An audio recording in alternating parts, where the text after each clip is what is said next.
ministrados. Tem aqui uma tonelada de versículos bíblicos que vamos utilizar.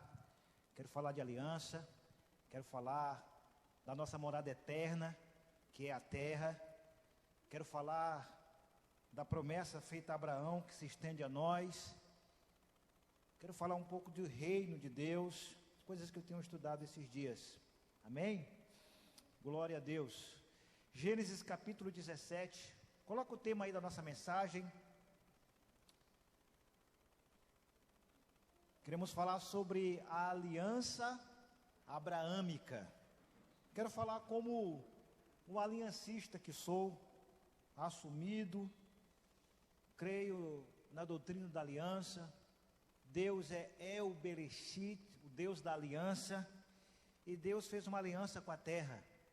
Deus fez uma aliança com os seus filhos sobre a terra, e é sobre isso que eu quero falar, com base no seu principal expoente, Abraão.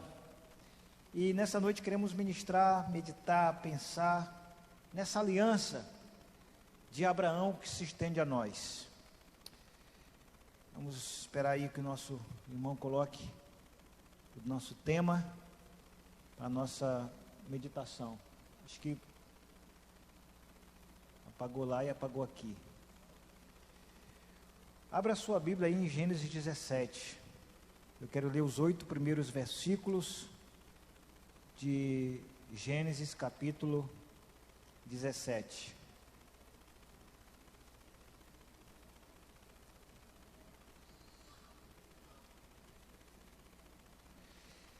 Sendo, pois, Abrão da idade de 99 anos, apareceu o Senhor a Abrão e disse-lhe: Eu sou o Deus Todo-Poderoso, El Shaddai, anda em minha presença e ser perfeito. Isso é para todos nós hoje, amém? Anda em minha presença e ser perfeito. Versículo 2: E porei o meu concerto, ou a minha aliança entre mim e te multiplicarei grandissimamente. Aleluia. Versículo 3: Então caiu Abrão sobre o seu rosto, e falou Deus com ele, dizendo, verso 4: Quanto a mim, eis o meu concerto, eis a minha aliança contigo, e serás o pai de uma multidão de nações. Deus nunca disse que Abraão seria o pai dos judeus somente, mas pai de uma multidão de nações. E aí o versículo 5 fala assim: E não se chamará mais o teu nome Abrão, mas Abraão será o teu nome, porque por pai da multidão de nações te tenho posto. Versículo 6: E te farei frutificar grandissimamente, e de ti farei nações, e reis sairão de ti.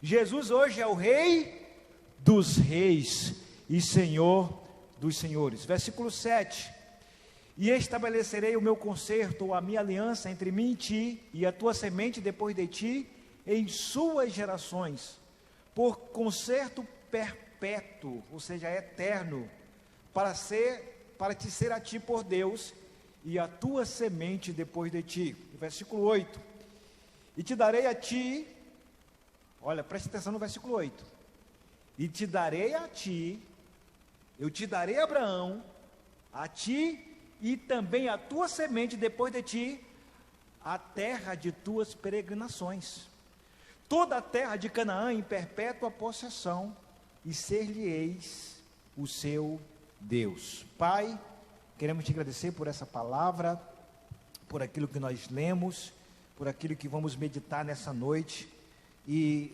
eu sei que sem a inspiração, sem a iluminação, sem o direcionamento do teu Espírito, não podemos compreender a grandeza da tua aliança para com Abraão e o seu povo sobre a terra. Amém? Eu quero falar sobre a aliança abraâmica. Vale lembrar, queridos, que o versículo 7 de Gênesis 17 é conflitante. Porque Deus não é homem para que minta, nem filho do homem para que se arrependa. Diria ele e não faria? Falaria e não confirmaria? Se você olhar à luz da razão, nós estamos diante de um texto que nunca se cumpriu. Porque Deus fala assim: estabelecerei o meu concerto, a minha aliança entre mim e ti, e a tua semente depois de ti, em suas gerações, por concerto perpétuo, para ser a ti por Deus e a tua semente depois de ti. Aí o versículo 8: e te darei. Quando Deus diz que vai dar algo a alguém, Ele faz, Ele cumpre, amém, irmãos? Eu te darei a terra de Canaã em perpétua possessão. E vocês sabem que durante a sua vida terrena, essa palavra nunca se cumpriu. A palavra de Abraão possuir a terra de suas peregrinações e ser de fato seu Deus, não se cumpriu enquanto Abraão estava em vida. Por isso eu quero construir essa mensagem com base em 3 pontos fundamentais. O primeiro é: Abraão recebe uma promessa. Diga comigo assim: Abraão recebe uma promessa. A sua descendência seria como as estrelas do céu. E aí nós vamos para Gênesis capítulo 12, versículo 3.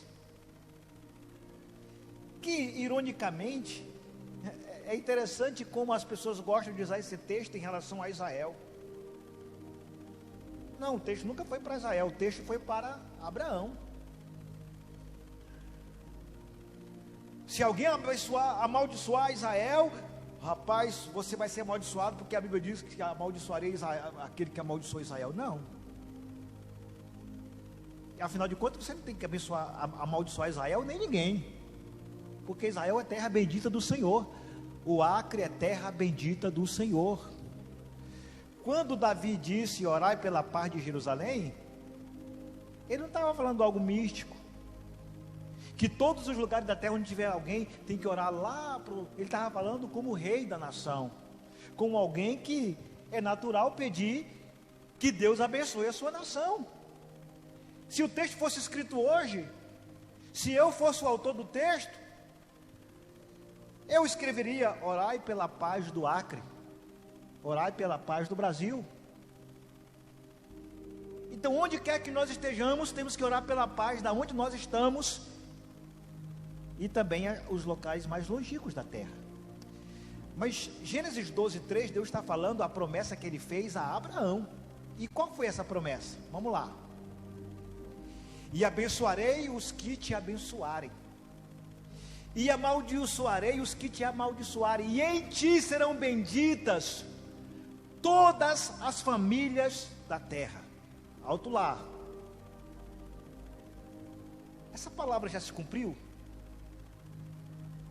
Eu quero que você grave Gênesis 12, 3, ela vai fazer todo sentido. Porque essa promessa de Gênesis 12, 3, em ti serão benditas todas as famílias da terra, está falando no sentido universal. Com toda sinceridade, eu não vou longe não, eu vou falar só dessa rua aqui. Todas as famílias dessa rua aqui, Coronel Fontinelli de Castro, são abençoadas? Não. Então essa palavra não está se cumprindo. Todas as famílias da terra, da Bahia, do Rio de Janeiro, de São Paulo, do Distrito Federal, são abençoadas? Todas as famílias de Cuba, do Chile, da Venezuela são abençoadas? Não. Todas as famílias de Israel são abençoadas? Não. Como é que a Bíblia fala que em Abraão serão benditas todas as famílias da terra? É porque essa é uma promessa que ela está oculta. Lembra quando eu falo aquilo que o Anthony Hickman defende? As profecias do Antigo Testamento não são profecias não cumpridas, são profecias não compreendidas. Hoje eu entendo perfeitamente esse texto. Eu leio muito paulatinamente bíblico, correto, de modo aliancista, esse texto da seguinte maneira: Abraão, e abençoarei os que te abençoarem, e amaldiçoarei os que te amaldiçoarem, e em ti serão benditas todas as famílias da nova terra. Todas as famílias do novo céu e da nova terra, ou seja, o estado eterno, onde todos os eleitos, os salvos de todas as eras serão benditos. Ali não haverá maldição, ali não haverá mais choro, nem pranto, nem clamor e nem dor. Ali só será bênção sobre bênção, é por tua causa. Então essa é uma palavra que nunca vai se cumprir sobre a terra. Ela só pode se cumprir na nova terra, mas esse aqui é o terceiro ponto. Eu estou no primeiro. Atos capítulo 7, versículos 4 e 5. Olha que revelação interessante. Isso aqui faz sentido. O texto bíblico diz assim: então saiu da terra dos caldeus Abraão e habitou em Harã. E dali, depois de seu pai faleceu, Deus o trouxe para esta terra em que habitais agora. Deus está falando com os judeus. E não lhe deu nela herança. Ora, se Gênesis 17, 8, Deus disse que daria toda a terra da sua possessão para ele em herança, séculos depois, o autor aos Hebreus, Lucas, está dizendo que Deus não deu para ele a terra em herança, nem aí do espaço de um pé, nem um pé ele desfrutou da herança, mas, todavia, prometeu que lhe daria a posse dela, e depois dele a sua descendência, não tendo ele filho. Agora olha o 6, o 5, né? E falou a Deus assim, que a sua descendência seria peregrina em terra alheia, e a sujeitariam à escravidão, e a maltratariam por 400 anos. A promessa feita a Abraão é de disseminar um povo sobre a terra, que carregaria consigo uma fé monoteísta, de um único Deus verdadeiro. Se você vai para Gálatas 3, 28 e 29, toda a promessa feita a Abraão recai sobre mim. A promessa de Abraão não é uma promessa extremamente terrena, para um povo especificamente só aqui na terra, e um outro povo iria surgir para ser uma promessa celestial. Não, é uma promessa só, é uma aliança. Gálatas 3, 28 e 29.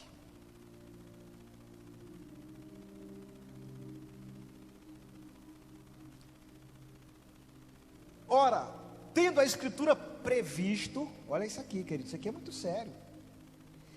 A escritura previu que Deus havia de justificar pela fé os gentios. Deus previu pelas escrituras que iria justificar a Maria Cosmo, queria justificar a Nazinha, queria justificar o Everton, queria justificar o Rogério, queria justificar a nós. Pela fé, os gentios, anunciou primeiro o evangelho a Abraão. Irmãos, o evangelho foi anunciado a Abraão. O evangelho não foi aquela coisa que nasceu lá no Novo Testamento. O proto-evangelho, o primeiro evangelho é Gênesis 3,15, onde Deus fala a expansão do reino.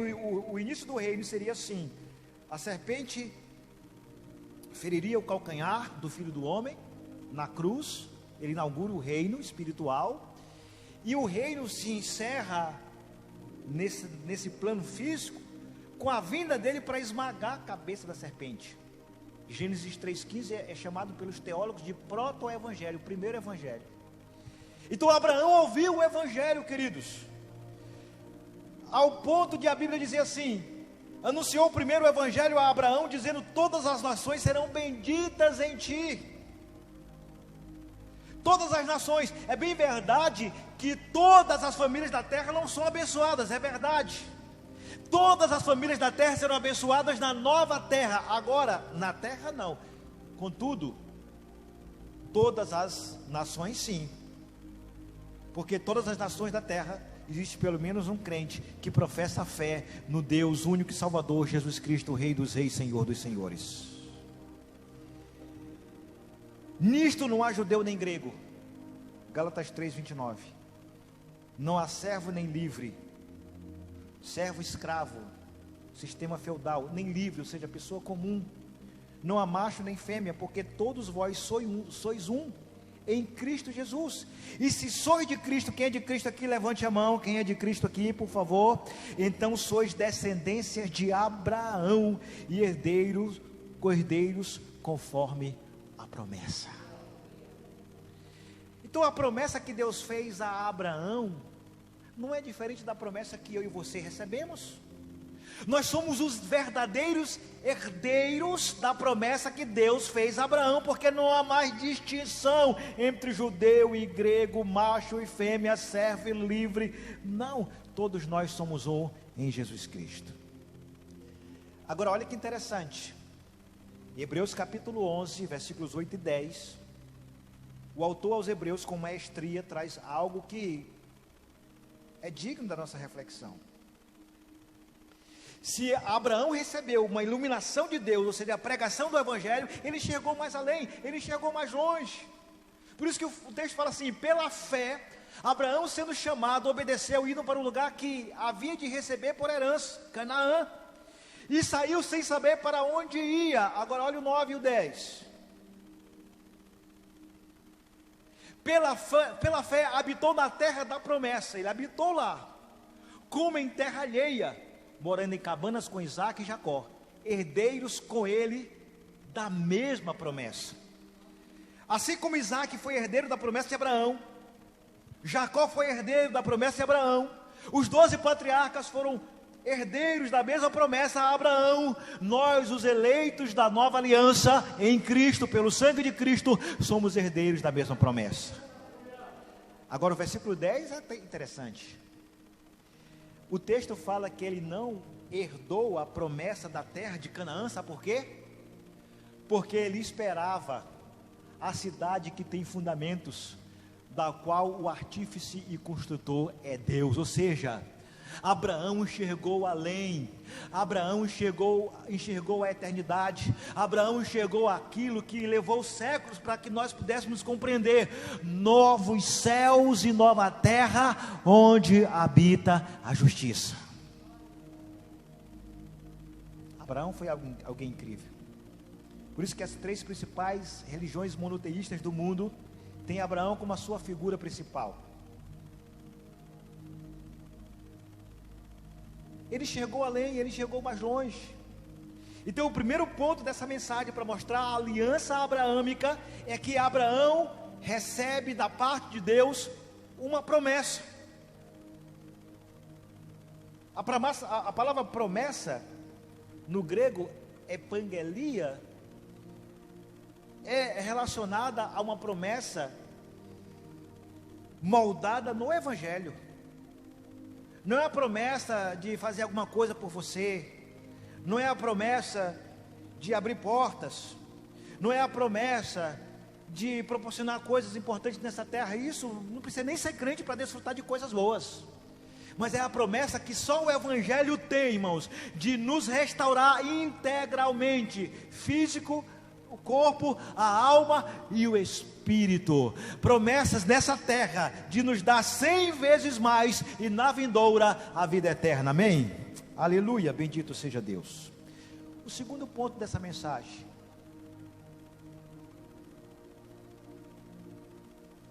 os eleitos herdarão toda a terra.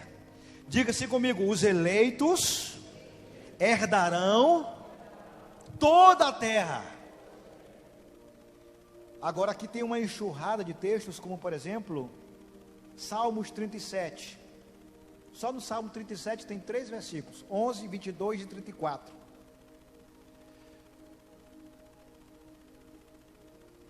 Mas os mansos herdarão a terra e se deleitarão na abundância de paz.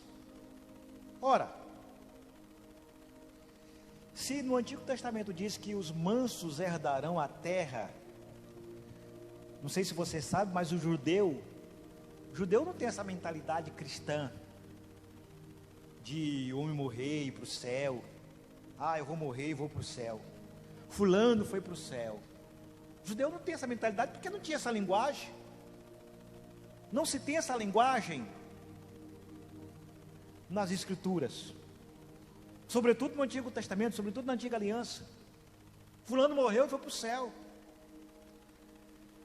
O que nós vemos aqui é que o judeu, a mentalidade que o judeu tinha, é que o seu Messias viria para estabelecer a terra, o seu reino. Por isso nós acabamos de cantar aqui, Maranata. Irmão, Maranata não tem nada a ver com tirar ninguém daqui e para lá, mudar a ordem.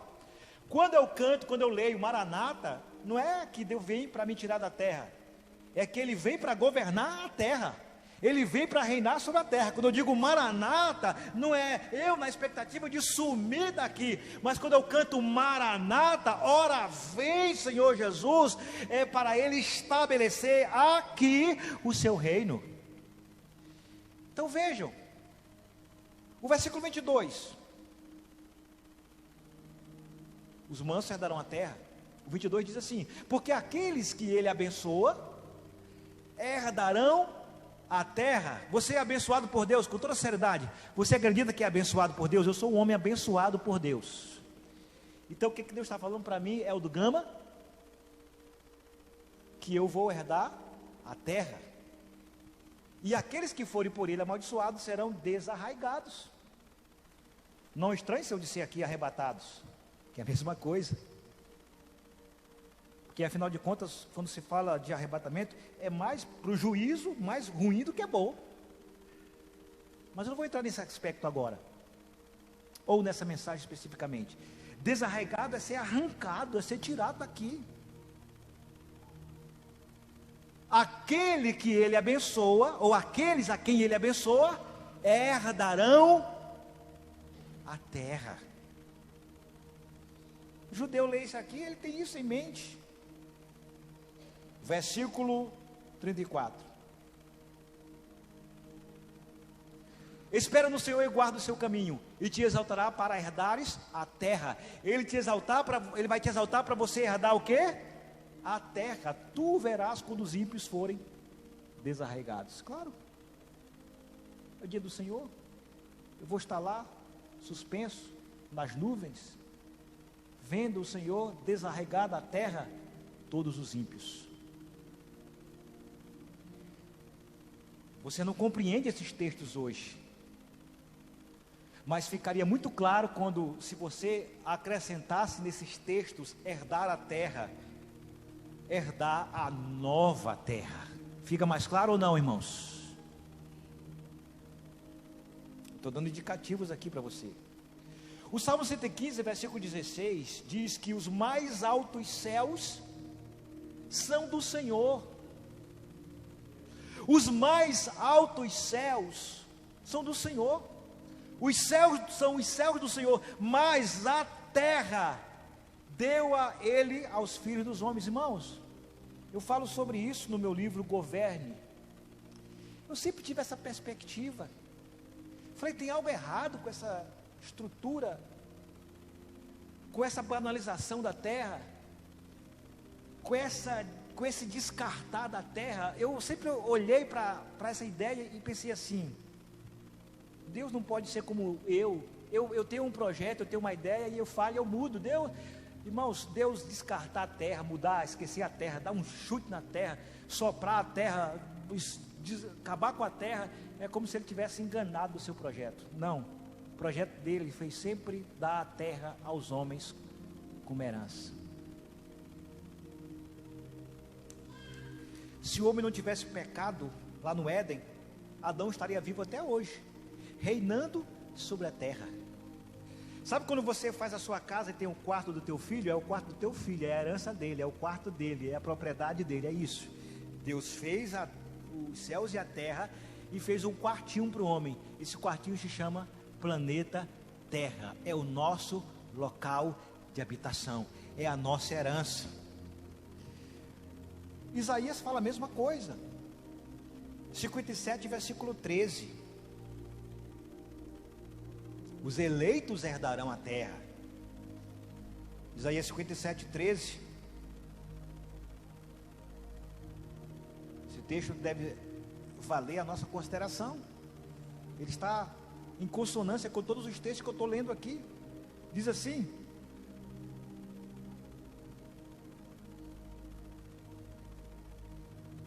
os meus escolhidos herdarão a terra, e os meus servos nela habitarão. Não tem nenhum texto no Antigo Testamento que Deus dá uma expectativa de que o homem vai herdar o céu, ele vai herdar a terra. Então, na mente do judeu, por isso que João Batista, quando ele começa a anunciar o evangelho do reino, ele começa a dizer que Jesus vem para separar o trigo e colocar no celeiro, e separar a palha e colocar no fogo. Como só se cumpre uma parte da profecia, ou seja, João Batista está vendo Jesus separar o trigo e colocar no celeiro, ou seja, separar os seus escolhidos e colocar no seu reino, e ele está preso e as coisas não estão acontecendo como ele gostaria. Ou seja, os ímpios ainda estão dominando, os ímpios ainda estão governando, os ímpios ainda estão rivalizando com o reino de Deus. João Batista diz: ei, vem cá, vocês aqui, meus discípulos, perguntem para Jesus se ele de fato é o Messias mesmo. Eu estou com dúvida, porque não está cumprindo a profecia, só está cumprindo parte dela. É porque João Batista, tanto quanto qualquer judeu que se preze, que não tenha a revelação do verdadeiro evangelho, ele só vai enxergar parte da profecia, quando enxerga. Porque eles não conseguiram enxergar que Jesus sim separaria o trigo e colocaria no seu celeiro. Ele está fazendo isso há 21 séculos. Ele está separando o trigo, colocando no seu celeiro. Ele está convertendo homens e mulheres. Ele está trazendo homens arrependendo dos seus pecados, se convertendo a Ele, vivendo para Ele, servindo a Ele. Esses são o verdadeiro celeiro de Deus. Aqueles que são arrependidos estão fazendo parte do reino. E a segunda parte, pastor? A segunda parte é no fim, é no seu juízo final.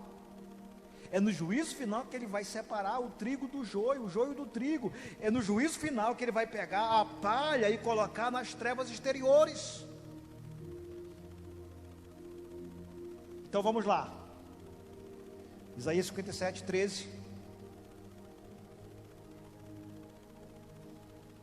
Quando clamares, livrem-te os teus congregados. A palavra aqui no hebraico, carral. Diga assim comigo, carral. Se fosse no grego seria eclésia, igreja, povo eleito de Deus, povo escolhido de Deus. Os teus congregados. Mas o vento a todos levará, e a vaidade os arrebatará. Está vendo? A palavra arrebatamento é mais para juízo do que para salvação. Mas o que confia em mim possuirá a terra. Quem confia em Deus aqui? O que a Bíblia está dizendo para você? Que você vai herdar, você vai possuir a terra, e herdará o meu santo monte. Pastor, mas essa era a linguagem do Antigo Testamento. Essa era a linguagem para os judeus, promessa para os judeus. Bem, o principal sermão de Jesus, o Sermão do Monte, Mateus capítulo 5, versículo 5, diz algo muito claro. Ah, mas tem outro texto ainda, Isaías 65, 9. Isaías 65, 9. Olha o que Deus fala. E produzirei descendência a Jacó e a Judá, um herdeiro que possua os meus montes, e os meus eleitos herdarão a terra, e os meus servos habitarão nela. Se eu perguntar hoje, quem são os eleitos que herdarão a terra? Quem são os meus servos que habitarão nela? Nós. Mateus 5,5. Mateus 5,5. é uma intertextualidade de Salmo 37, 11. Bem-aventurados os mansos. Porque manso é a expressão para aqueles que têm a mansidão do Espírito, aqueles que carregam o Espírito Santo dentro de si, a morada eterna, o Espírito Santo em nós. Os mansos da terra tem nada a ver com temperamento, porque aqui tem sanguíneo, aqui tem melancólico, aqui tem fleumático, aqui tem colérico. Não está falando do seu temperamento. Os mansos da terra são aqueles que têm consigo o símbolo da paz, ou seja, o Espírito Santo dentro de si. Bem-aventurado os crentes, os mansos da terra, porque eles herdarão a terra. Ainda não faz sentido se eu não explicar para vocês que antes da terra, faria todo sentido se a gente colocasse: herdarão a nova terra. A profecia, ela está parcialmente revelada.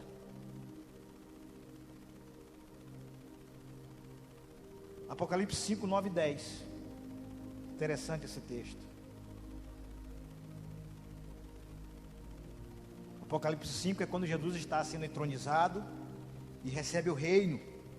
Ele é digno de abrir o selo real. Ele é digno de desatar os selos, os mistérios de Deus sobre essa atual dispensação. Ele é digno de assumir o reino, porque ele veio e venceu. Ele disse, como uma prolepse, né, algo que toma posse por antecipação. Prolepse é isso, quando ele diz para os seus discípulos antes de subir: todo o poder foi me dado nos céus e na terra. Isso ainda não havia se cumprido, porque ele estava ainda na terra. Mas quando ele é assunto ao céu, ele é entronizado no trono, e ali ele recebe o cetro de justiça, e ele passa a governar legitimamente sobre toda a terra, onde diz a Bíblia em Atos 4,12, que acima da terra, na terra e debaixo da terra, não tem um nome digno, a não ser o nome de Jesus, pelo qual importa que eu e você sejamos salvos. Os eleitos herdarão toda a terra. Pastor, mas a Bíblia diz que a nossa pátria está nos céus. Sim. Pátria no sentido de herança. Pátria é no sentido de DNA. O nosso DNA não é da terra, é do céu. Por exemplo, Carlos e Marta. Cadê o Carlos e Marta? A pátria deles está lá no Peru, mas eles estão aqui na terra, aqui no Brasil. Mas a pátria deles é lá. Não dá. Alguém pode até olhar para eles e pensar que eles são bolivianos, mas não são. Lá fora eu peço perdão, né? Peruano tem pavor de boliviano, não sei porquê, irmãos. Mas os peruanos são mais bonitos, são mais simpáticos, são mais educados, são mais inteligentes. Tem nenhum boliviano aqui não, né? Mas a gente bateu na trave, né, irmãos? Misericórdia.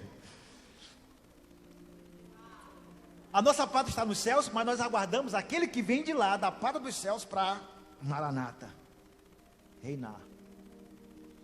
Então Jesus, ele não muda o discurso. Agora Apocalipse 5, 9 e 10, vamos lá. Ele sobe ao céu, é entronizado no trono. O que acontece? Vamos ler o texto.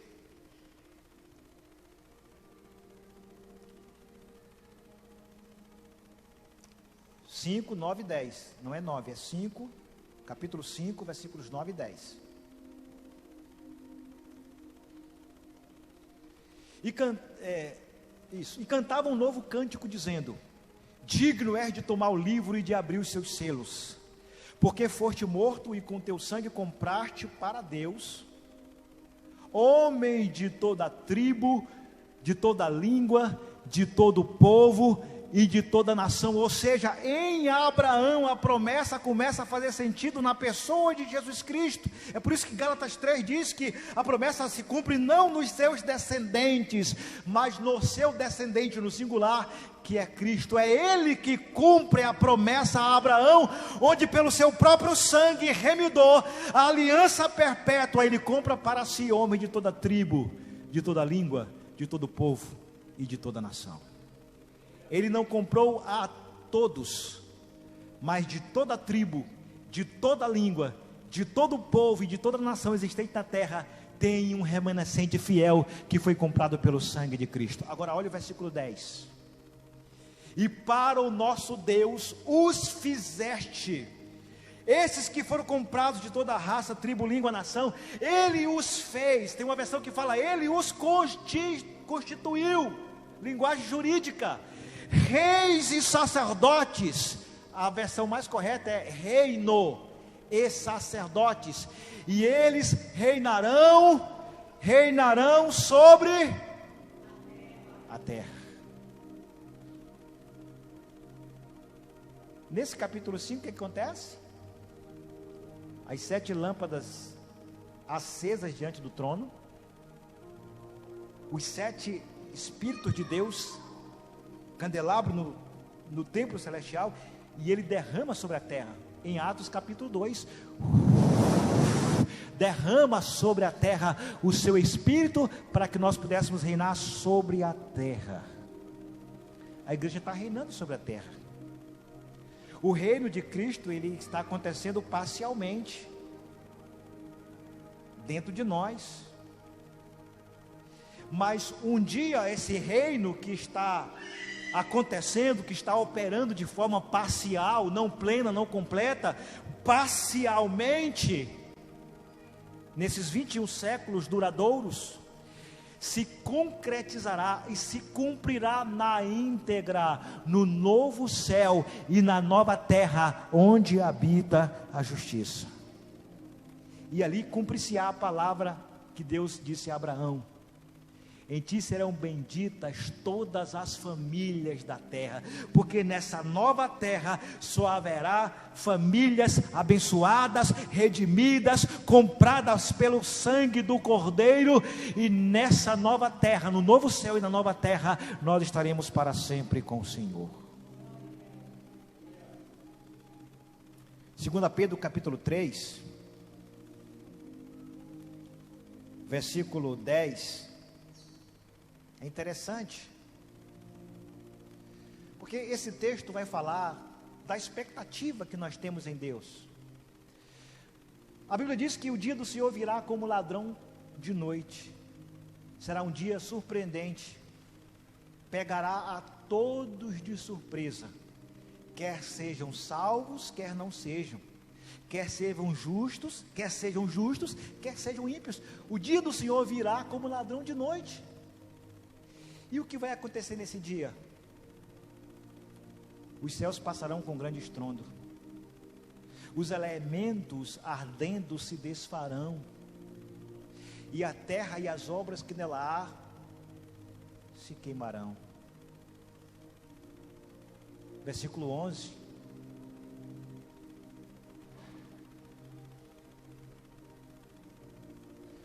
Havendo, pois, de perecer todas estas coisas. Ei, o texto está falando que todas as coisas dessa terra irão perecer quando o Senhor voltar. Que pessoas vos convém ser em santo trato e piedade. Versículo 12. É a confirmação do versículo 10. Aguardando e apressando-vos para a vinda do dia de Deus. Vai ser o dia da vinda de Deus. Porque João 14, 23 diz que o Pai virá junto com o Filho. O Apocalipse 22 diz que o Pai descerá junto com o Filho, com a Nova Jerusalém. É o dia do grande Deus, em que os céus em fogo se desfarão, e os elementos ardendo se fundirão. Agora olha o 13. Ou seja, quando o Senhor voltar, não há nada que vai subsistir na terra, mas conjunção adversativa, né? Mas, porém, contudo, todavia, não obstante, entretanto, nós, segundo a sua promessa, segundo a promessa que ele fez a Abraão e aos seus descendentes, nós aguardamos novos céus e nova terra em que habita a justiça.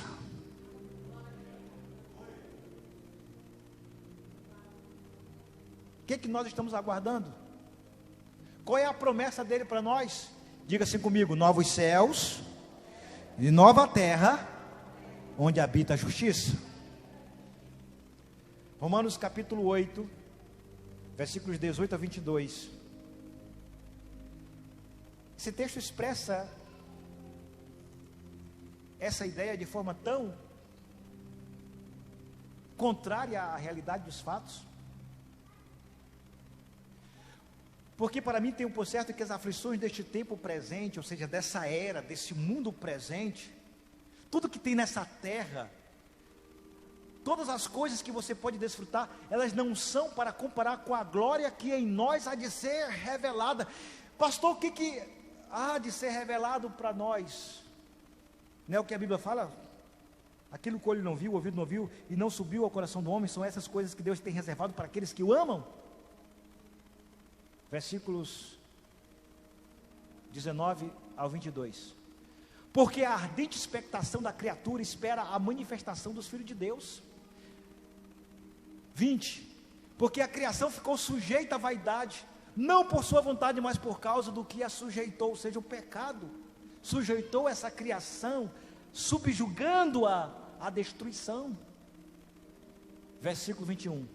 Na esperança de que também a mesma criatura seja libertada da servidão da corrupção, para a liberdade da glória dos filhos de Deus.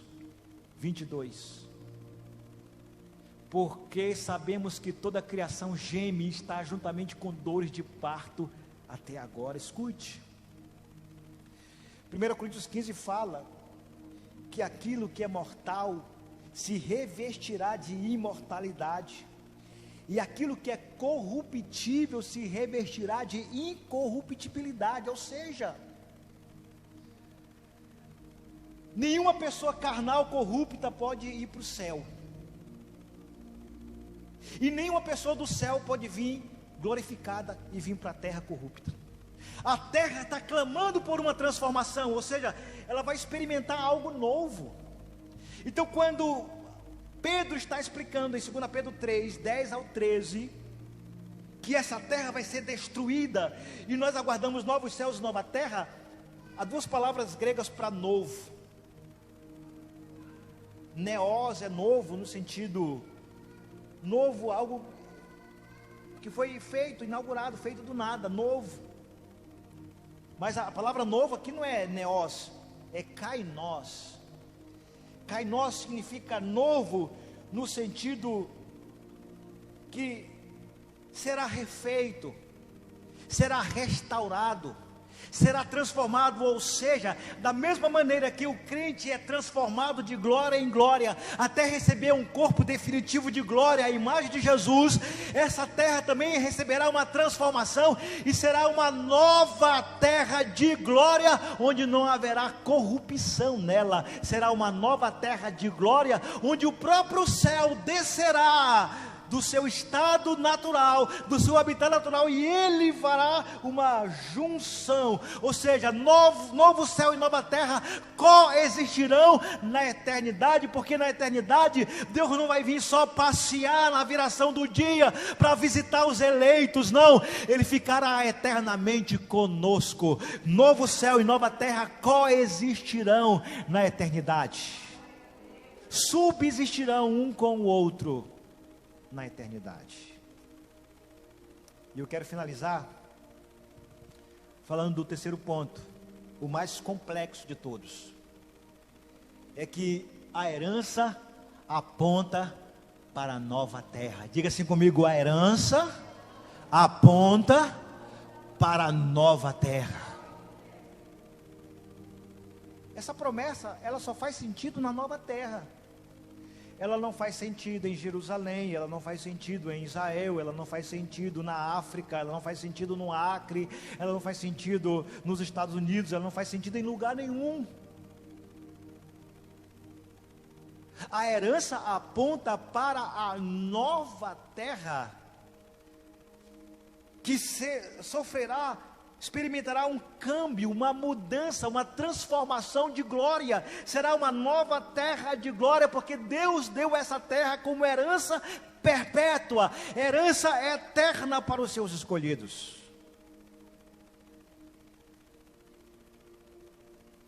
Eu quero ler 2 textos bem complexos de Isaías, que eles só fazem sentido quando você lê Apocalipse. Por exemplo, vamos ler Isaías 65, 17 ao 25. Esse texto é grande, mas ele fala assim que a promessa de Deus vai destilar mel dos montes. Ora, você sabe que isso é uma figura de linguagem, porque não pode do monte destilar mel. Essa promessa de Isaías 65, 17, olha o que diz aqui. Porque eis que eu crio céus novos e nova terra, e não haverá lembrança das coisas passadas, nem mais se recordarão. Irmãos, para onde é que nós vamos nos transportar para entender, para interpretar Isaías 65, 17? Senão Apocalipse 21, 4. Não há outro texto. No Apocalipse 19 não cumpre, no Apocalipse 20 não cumpre, só cumpre no Apocalipse 21 e 22. Deus cria novos céus e nova terra, onde nesses novos céus e nessa nova terra não haverá lembrança das coisas passadas, nem mais se recordarão. Não é que o texto não está dizendo que Deus vai apagar a nossa memória, é que o estado de êxtase, de glória, será tão grande, tão profundo, tão maravilhoso, que nós não vamos recordar, não vamos ter saudade da vida pregressa, da vida que vivemos aqui na terra. O 22 fala assim, o 18 é até o 25. Mas vós folgareis e exultareis perpetuamente no que eu crio. Qual é o tempo da duração da alegria desses novos céus e nova terra, irmãos? É exultação perpétua, porque eis que crio para Jerusalém alegria e para o seu povo gozo. É claro que o judeu lê isso aí, ele acredita que Jesus vai vir e vai lá em Jerusalém estabelecer isso. Mas eu e você que temos a revelação do Evangelho pleno e verdadeiro, não seria nada amistoso que antes de Jerusalém colocar a nova Jerusalém. Amém, irmãos? O 19 diz assim: e folgarei em Jerusalém, exultarei meu povo, e nunca mais se ouvirá nela voz de choro, nem voz de clamor. Claro, tudo isso vai ser coisa do passado. Na nova Jerusalém, novo céu e nova terra, não vai ter mais clamor, não vai ter choro, não vai ter pranto, não vai ter desespero. 20. Não haverá mais nela criança de poucos dias, nem velho que não cumpra os seus dias, porque o jovem morrerá de 100 anos, mas o pecador de 100 anos será amaldiçoado. Aí é o texto mais complexo. Pastor, se está falando de eternidade, novos céus e nova terra, por que vai ter morte? Porque a ideia do texto é fazer com que o judeu sonhasse com o reino messiânico. Porque se de cara Deus falasse assim: olha, vocês vão viver para sempre, eternamente, vocês nunca mais vão morrer, vocês vão para um outro estado, para, que é isso? Que mensagem é essa? Que linguagem é essa? Nós não entendemos isso. Que céu é esse? Que ambiente é esse que nós vamos ser arrancados de lá? É para você sonhar, é para você pensar. Isso aqui é figura de linguagem, gente, para imaginar que, olha, vai ser tão maravilhoso que ninguém vai morrer menos de 100 anos. 21.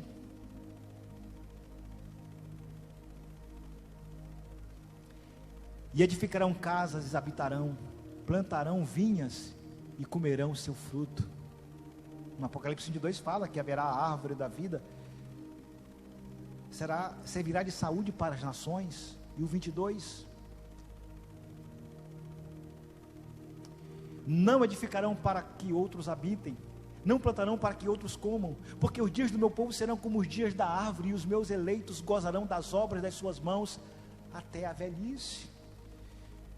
Na revelação que Deus dá a Isaías, é para que seus conterrâneos entendessem a longitude, a longevidade, a plenitude e a glória do reino futuro, do reino do Messias.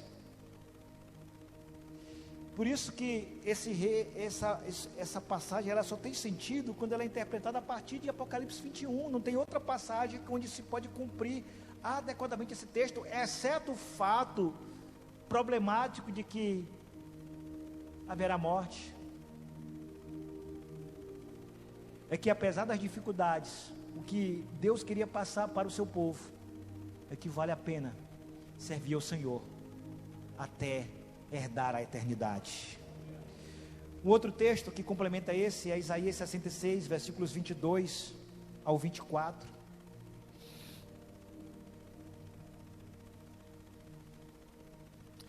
Isaías 66, 22 ao 24 diz assim: não edificarão para que outros habitem. É o final do 65, né? Aliás, é o 65, 22. Agora vamos 66, 22 ao 24.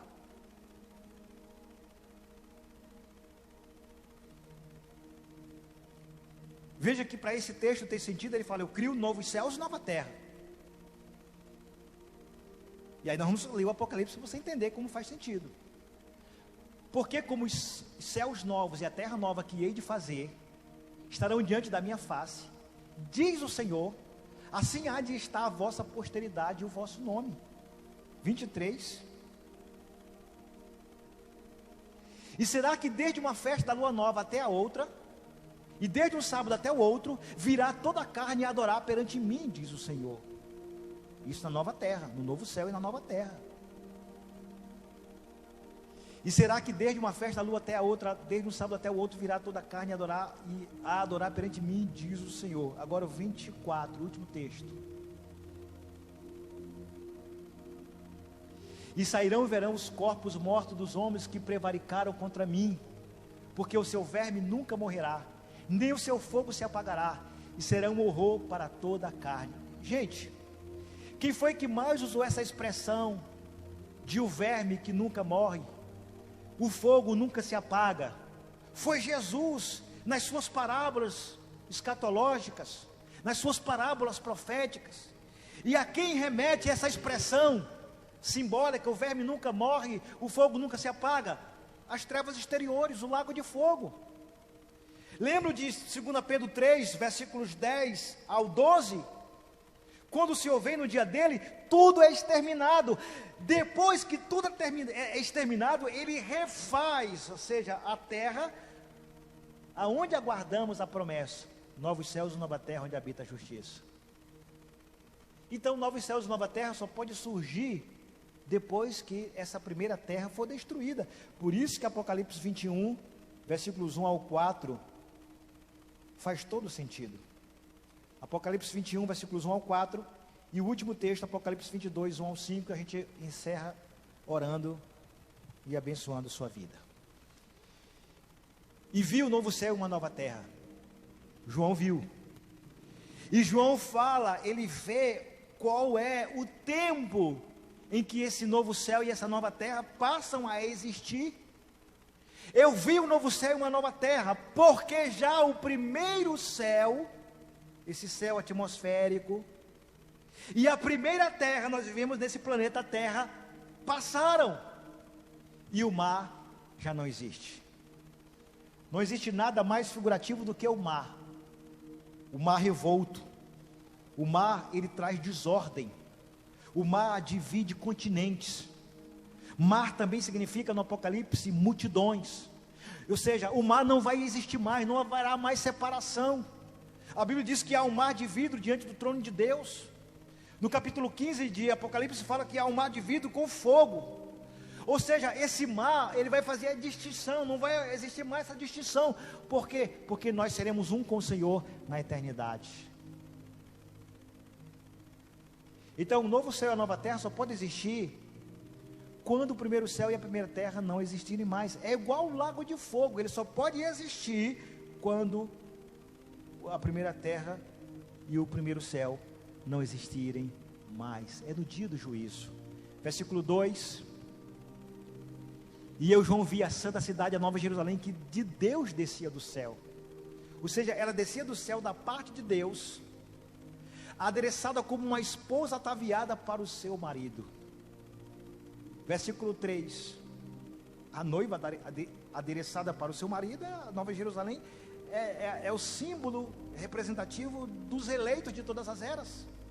E ouvi uma grande voz do céu que dizia: eis aqui o tabernáculo de Deus com os homens, pois com eles habitará. Ele não vai vir só visitar na viração do dia, habitará, e eles serão o seu povo, e o meu Deus estará com eles, e será o seu Deus. E o versículo 4: e Deus limpará dos seus olhos toda lágrima. Isaías 65 fala sobre isso.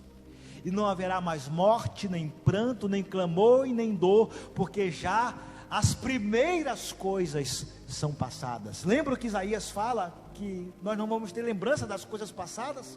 Ou seja, elas não farão mais sentido a nós, porque estaremos vivendo um novo estado, um novo estágio eterno com Deus. O Apocalipse 22 aprofunda mais, versículos 1 ao 5. E mostrou-me o rio puro da água da vida. Não há mais um mar na eternidade, haverá um rio puro da água da vida, claro como cristal, que procedia do trono de Deus e do Cordeiro. Aleluia. Versículo 2: no meio da sua praça, e de uma e de outra banda do rio, estava a árvore da vida, que produz 12 frutos, dando seu fruto de mês em mês, e as folhas da árvore são para a saúde das nações. Em ti, Abraão, serão benditas todas as nações da terra. Todas as nações da terra, na nova terra, desfrutarão do fruto da árvore da vida. Versículo 3: e ali nunca mais haverá maldição contra alguém. Apocalipse está explicando aquilo que aparentemente não foi muito bem explicado em Isaías. Nela, na nova Jerusalém, no novo céu e na nova terra, estará o trono de Deus e do Cordeiro, e os seus servos o servirão. Puxa, eu li vários textos aqui, que os santos herdarão a terra, possuirão a terra, e eles o servirão. É na nova terra, queridos. Versículo 4: e verão seu rosto. Ei, você vai ver o rosto de Deus e de Cristo na eternidade. E na sua testa estará o seu nome, na sua testa estará escrito o nome de Deus, Yahvé. Versículo 5: